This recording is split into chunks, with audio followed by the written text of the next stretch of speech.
System మీరు చూస్తే అందుకే నేను చెప్పింది సంపద సృష్టిస్తేనే ఆదాయం వస్తుంది, ఆదాయం వస్తేనే డీబీటీ చేస్తాం.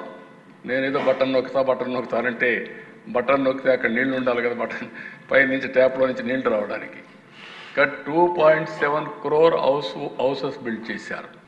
ఇప్పుడే డిప్యూటీ సీఎం గారు చెప్పినట్టు 22వ తారీఖు ఇది అమలు ప్రారంభమవుతుంది.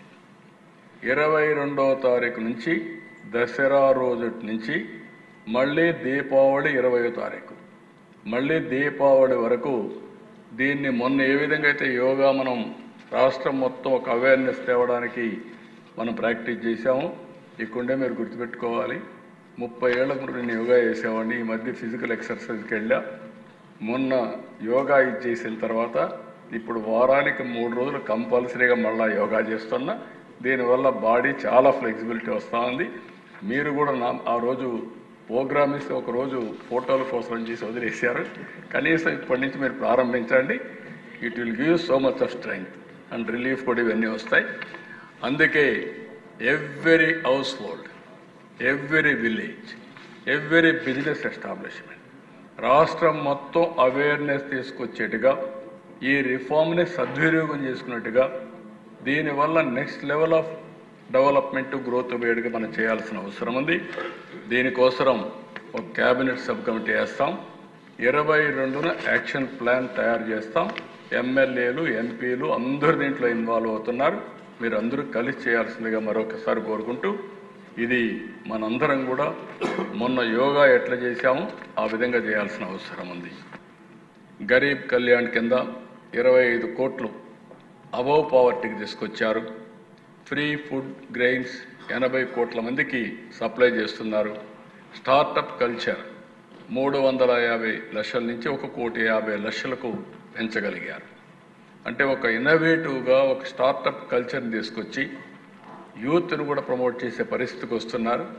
అందుకే ఈరోజు మీరు ఒక్కసారి చూస్తే ప్రపంచంలో చాలా వరకు ఈ స్టార్టప్ కానీ క్రియేటివిటీ కానీ ఆంటర్‌ప్రెన్యూర్ స్కిల్స్ తగ్గాయి. కానీ ప్రపంచానికి సేవ చేసే శక్తి ఆంటర్‌ప్రెన్యూర్ స్కిల్స్ ఒక్క భారతదేశానికే ఉన్నాయి.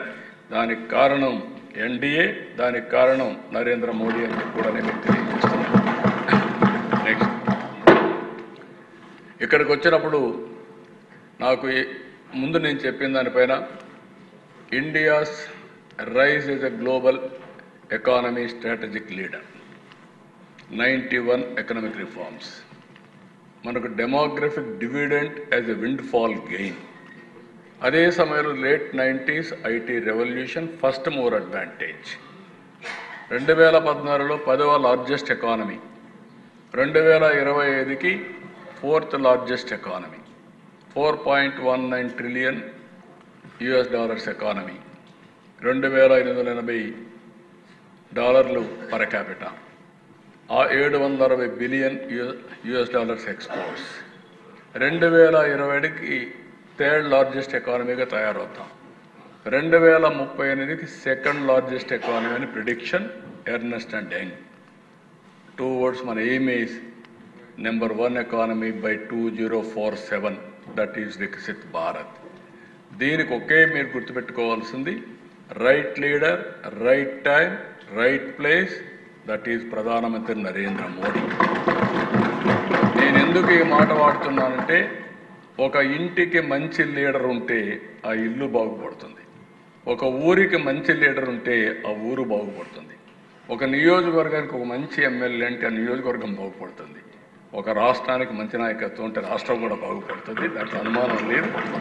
అదే నాయకత్వాన్ని నేను పవన్ కళ్యాణ్ గారు, మిత్రులు పవన్ కళ్యాణ్ గారు ప్రొవైడ్ చేస్తున్నాం. మీరే చూస్తారు, ఇంకా రిజల్ట్స్ ఏ విధంగా వస్తాయో చేసి చూపిస్తాం. ఇది నేను అందుకే అప్పుడప్పుడు అంటూ ఉంటాను, నరేంద్ర మోడీ గారు దేశం యొక్క సంపద. ఒక నాయకుడు మంచివాడైతే కడవన్నీ చేయడం పెద్ద కష్టం కాదు. నాయకుడు హేలో అయితే ఎన్నున్నా కూడా ఏమీ జరగదు. అదే ఈరోజు భారతదేశంలో జరుగుతూ ఉంది.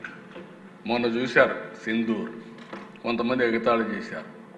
నిన్న చూశారు అమెరికా కూడా మళ్ళా మనతో సంబంధాలు పెట్టుకునే పరిస్థితి వచ్చిందంటే that is Narendra Modi. I real appreciate, ఎందుకంటే నేను I have seen so many leaders in this country with my wide experience. Close క్వార్టర్స్లో అందరితో కలిసి పనిచేశాను. కానీ అందరికంటే కూడా వ్యక్తిగత ప్రయోజనాల కంటే దేశ ప్రయోజనాలు నిన్న. అందుకే రిఫార్మ్లో నేను ఎప్పుడు ముందుంటా. శాశ్వతంగా చెప్తాను, ఈ దేశాన్ని నెంబర్ 1గా చూడాలని నా కోరిక. అందులో తెలుగు జాతి అగ్రస్థానంలో ఉండాలని నా ఆకాంక్ష. ఈ రెండు జరుగుతాయి. నెక్స్ట్, స్వర్ణాంధ్రప్రదేశ్ వికసిత్ భారత్ 2047 ఈరోజు మంది 1.88 బిలియన్, 2.4 ట్రిలియన్ US మన గోల్.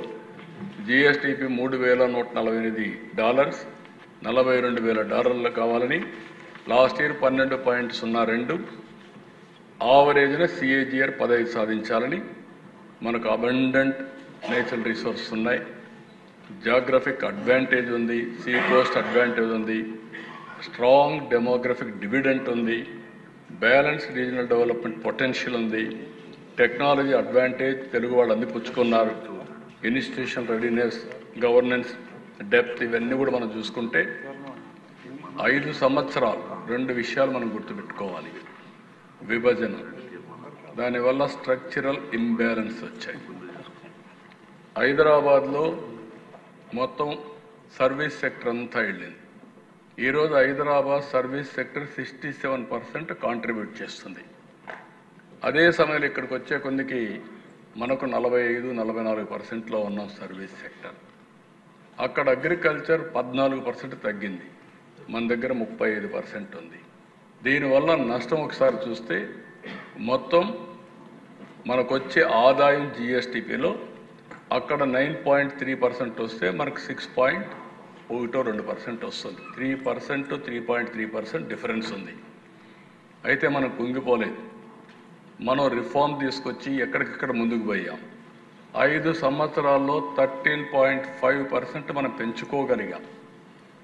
ఆ స్పీడ్లో కానీ పెరుగుంటే ఈరోజు 7 లక్షల కోట్ల రూపాయలు జిఎస్టిపి అదనంగా వచ్చేది.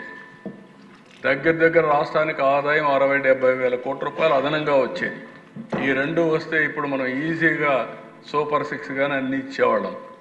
కానీ అది ఆ 5 సంవత్సరాలు జరిగిన విధ్వంసం వల్ల మనం మళ్ళీ ఇబ్బంది పడ్డాము. ఈ 2 ఇబ్బందుల వల్ల సమస్యలు వచ్చాయి. కానీ మనకి ఇన్హెరెంట్ స్ట్రెంగ్స్ ఉన్నాయి, అన్ని పూల్ చేసుకుంటా ముందుకు పోతామని చెప్పి కూడా నేను మీకు తెలియజేస్తున్నాను.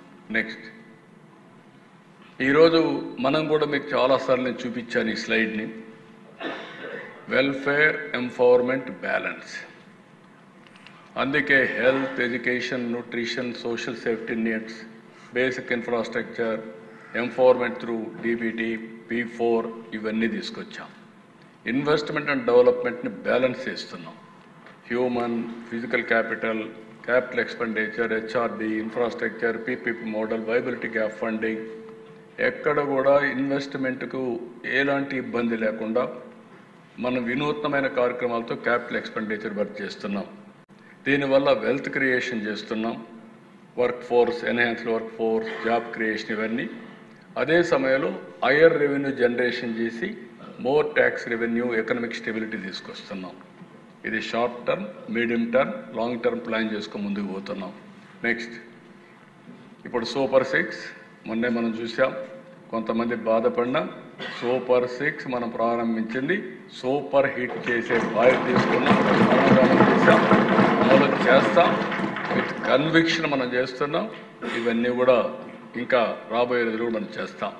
నెక్స్ట్, ఇప్పుడు ఇక్కడ నేను zero poverty, population management, human resource development, skilling and employment, water security, farmer and agritech, global best logistics, cost optimization of energy and fuel, product perfection, Swachh Andhra Pradesh, deep tech in all walks of life. ఇవి ఏవైతే 10 principles పెట్టుకున్నామో ఈ 10 ప్రిన్సిపల్స్కి big relief వస్తుంది. ఇప్పుడు ఈ GST reforms వల్ల all 10 principles కూడా ఇంకా పెద్ద ఊపు వచ్చి మనం ముందుకు పోయే అవకాశం వస్తుంది. అది ఊరికి ఎగ్జాంపుల్స్ అని ఒకసారి చెప్తాను. నెక్స్ట్, ఈరోజు మీరు చూస్తే జీరో పావర్టీకి ఫుడ్, కిచెన్ ఐటమ్స్ బాగా రేట్లు తగ్గాయి. పర్సనల్ కేర్, హౌస్ హోల్డ్ రేట్లు తగ్గాయి. కన్జ్యూమర్ ఎలక్ట్రానిక్స్, అప్లయన్సెస్ బాగా తగ్గాయి. Population management, human resource development, health care and మెడిసిన్కి అయితే ఇన్సూరెన్స్ వల్ల అందరికీ ఆరోగ్యం మెరుగు చేసే అవకాశం వచ్చింది. ఇంకో పక్క స్టూడెంట్స్కు వాళ్ళకు ఎడ్యుకేషన్కు దోహదం చేస్తుంది ఈ బడ్జెట్. ప్రోడక్ట్ పర్ఫెక్షన్లో కూడా టాయ్స్, హ్యాండిక్రాఫ్ట్స్, కల్చర్ ఇవన్నీ కూడా ప్రోడక్ట్ పర్ఫెక్షన్ వస్తే over a period of time మన ప్రోడక్ట్స్ గ్లోబల్ మార్కెట్లకు పోయే పరిస్థితి వస్తుంది. అది కూడా తొందరలో జరుగుతుంది. ఫార్మర్ అయితే అగ్రిటెక్ మొత్తం ఇరిగేషను, డ్రిప్ ఇరిగేషన్ ఇవన్నిటి వల్ల చాలా లాభం వస్తుంది. దీన్ని మనం కరెక్ట్గా ఉపయోగించుకుంటే ప్రొడక్టివిటీ పెరుగుతుంది, ప్రొడక్షన్ పెరుగుతుంది, క్వాలిటీ పెరుగుతుంది. దానివల్ల పెద్ద ఎత్తున ఉపయోగపడుతుంది. స్వచ్ఛ ఆంధ్రప్రదేశ్ కూడా హౌసింగ్, మెటీరియల్స్ ఇవన్నీ చీప్గా వచ్చే అవకాశం ఉంటుంది. నెక్స్ట్ ఇక్కడ ఇవన్నీ మీరు చూసిన తర్వాత దీన్ని లాజికల్గా మనం ముందుకు తీసుకుపోవాల్సిన అవసరం ఉంది.